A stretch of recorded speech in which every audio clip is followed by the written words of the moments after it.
Tonight's stories come from quiet streets, stormy nights, and doors you should never open.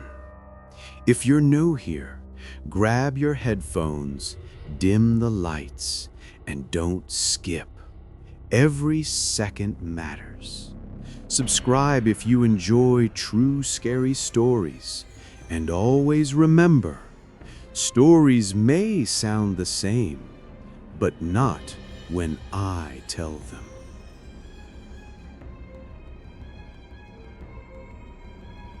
I was 15 with my first real girlfriend, Casey, and we lived 2 blocks apart in a quiet, upper-class neighborhood where motion sensor lights were the biggest drama.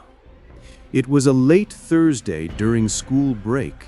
I didn't have a curfew, so I took the usual sidewalk route to her place. The hedges along each property were trimmed into a perfect green wall. Halfway there, a bush behind me shivered. I didn't stop, just picked up the pace and told myself it was the wind. Another sound, a crisp twig snap, echoed from the block I'd just passed. I stopped and looked back. Empty pavement, hedges like a dark maze. No footsteps, no voices, just my breath misting in the air. I told myself to stop being dramatic and moved faster, keeping my eyes forward, shoulders tight. Casey's place came into view, porch light on, upstairs bedroom lit. That's when I heard it again. Light, quick steps that stopped every time I turned my head. I called her. She picked up at once. I'm almost there, but I keep hearing someone behind me. Rounding the hedge by her driveway, I stepped onto their property, phone still to my ear. Through the second-floor window, Casey spotted me and waved. I waved back, relief flooding in, when she asked, still on the call, "Who's that guy right behind you?" I turned. 10 feet back, a crouched figure moved low and quick, like he'd been using the hedges as cover the whole way. I sprinted to the front door and pounded. A gloved hand snatched at my shoulder, trying to pull my head down into a hold. I twisted free, more panic than strength, and smashed the doorbell again. The porch light blasted on. The figure let go and bolted into the dark.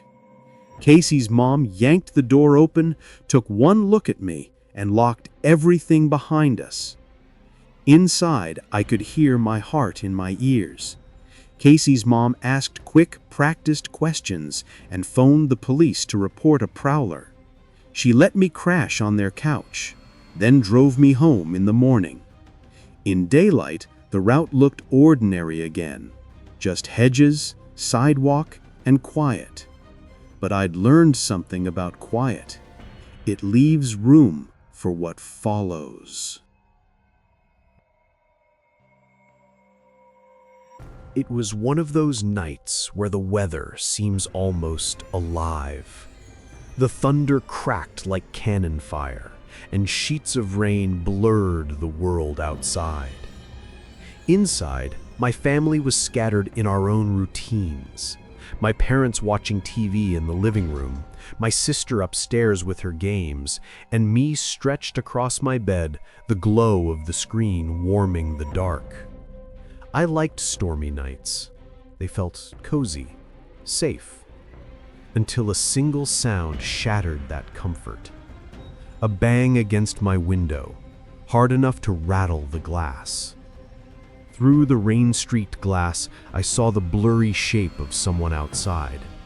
The storm made his face unreadable, but I could tell he was pounding on the window with both hands, mouthing something.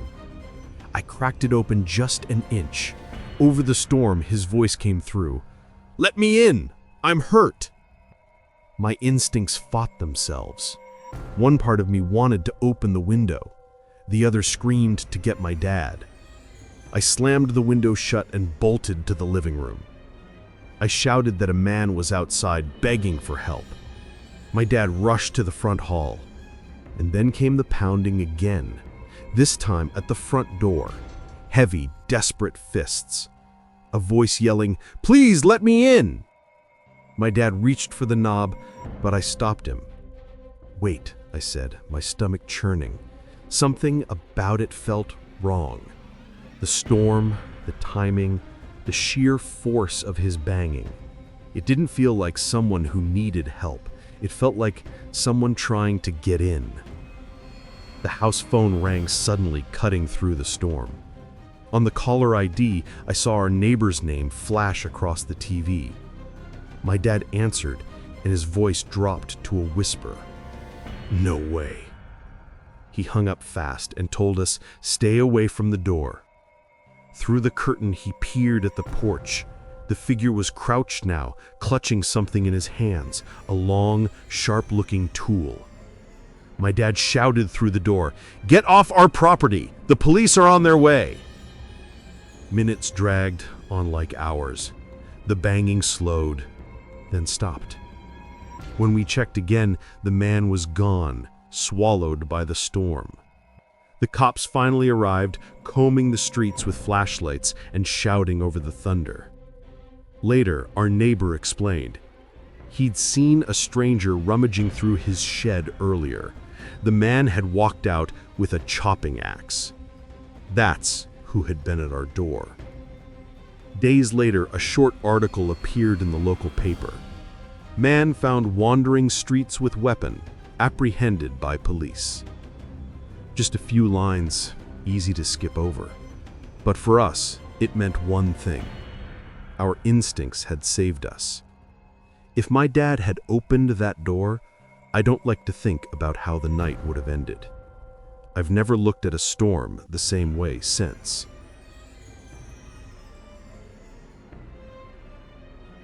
When I was a little kid, nights were usually simple. Cartoons on the TV, toys scattered across the living room floor, and my mom somewhere nearby.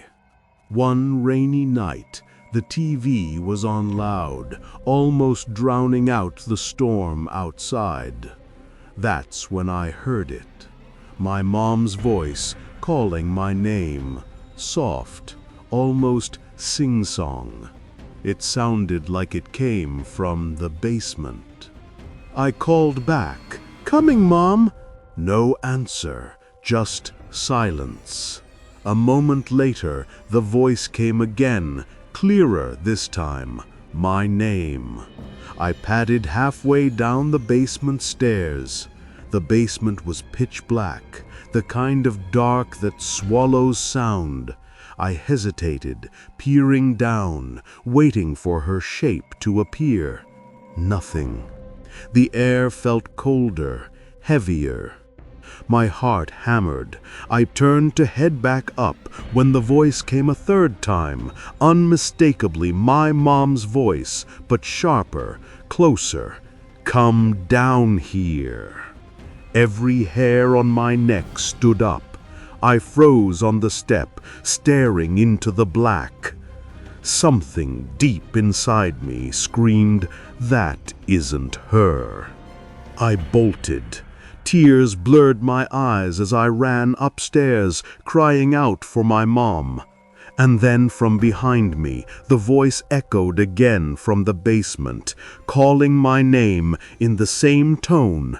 But this time, my real mom came rushing down the stairs from upstairs. She pulled me close, confused, swearing she'd never called me at all.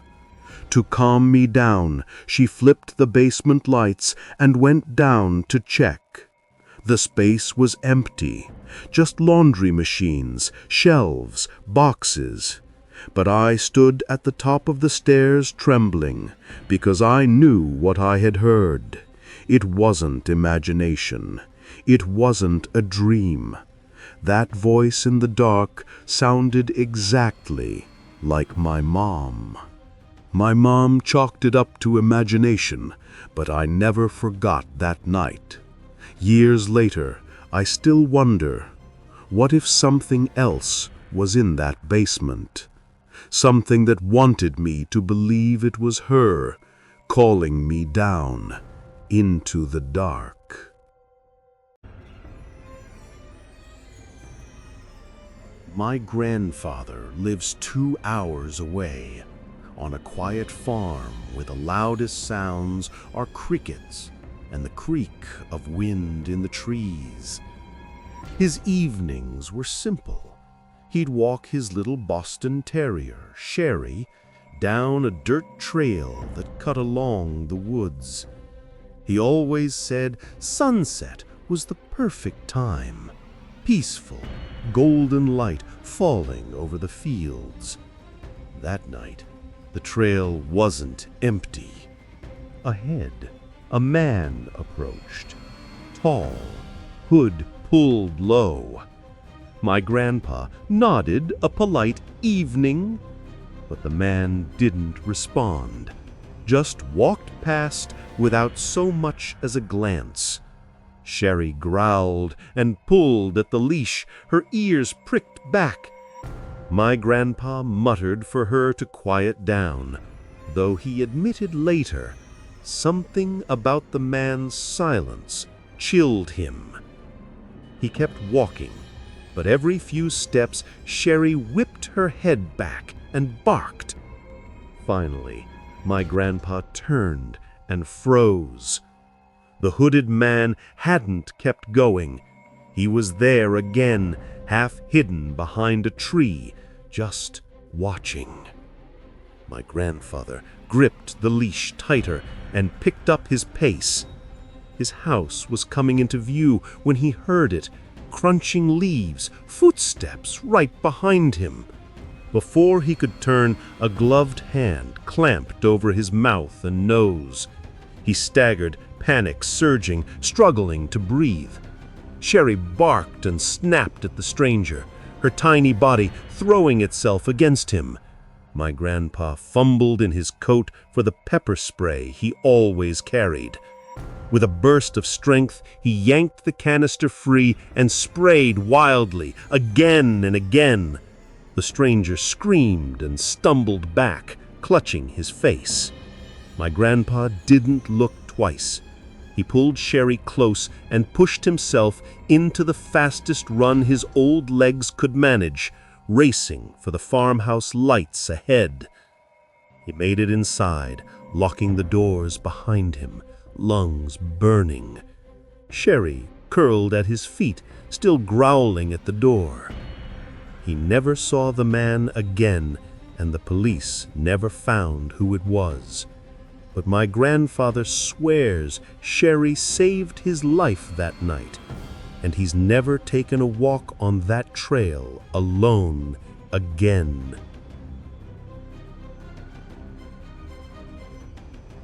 I grew up in California, where my best friend Stevie and I lived just 2 houses apart.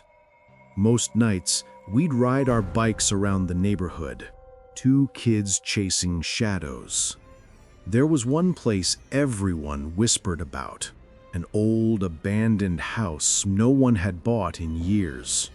One night, under a dim streetlight, we stopped in front of it. The windows were dark, except for one, where Stevie swore he saw someone's face peeking through the curtains. We inched our bikes closer, staring. The face never moved, just stared blankly from the window. At first, we laughed nervously. Maybe it was a Halloween decoration someone left behind. But the longer we looked, the less it felt fake. Against better judgment, Stevie whispered, "Let's check inside." We left the bikes hidden and slipped into the backyard. The back door was unlocked, swinging slightly in the wind. Inside, the air was thick with dust and something worse, a metallic odor that made my stomach turn. We didn't turn on lights. The moonlight through the windows was just enough to guide us to the living room. That's where the decoration sat on the sill. I reached for it, thinking it was rubber or plastic, but the second I touched it, I dropped it. It was heavy and warm. Dark liquid spilled onto the floorboards. It wasn't a fake head. It was real. Stevie and I locked eyes, and before we could move, we heard faint creaks from the ceiling above us. Someone else was in the house. We bolted for the back door, tripping over broken chairs, shoving each other through the frame. Our bikes were waiting, but it felt like it took forever to pedal away. The whole ride home, I swore I heard footsteps behind us, echoing in the dark. The news spread fast. The face in the window had belonged to a victim, a warning left behind by gang members. The house became more than just abandoned. It was a reminder that sometimes the things we think are urban legends are very real. Stevie and I never went near that place again. And that's where we'll pause for now. You've just heard 5 terrifying true stories, but we're only halfway through. In part 2, we'll uncover 5 more that are just as chilling, maybe even worse. So make sure you're subscribed, turn on notifications, and be ready for the rest. And always remember, stories may sound the same, but not when I tell them. And stories remind us of the past so we can be ready for the future.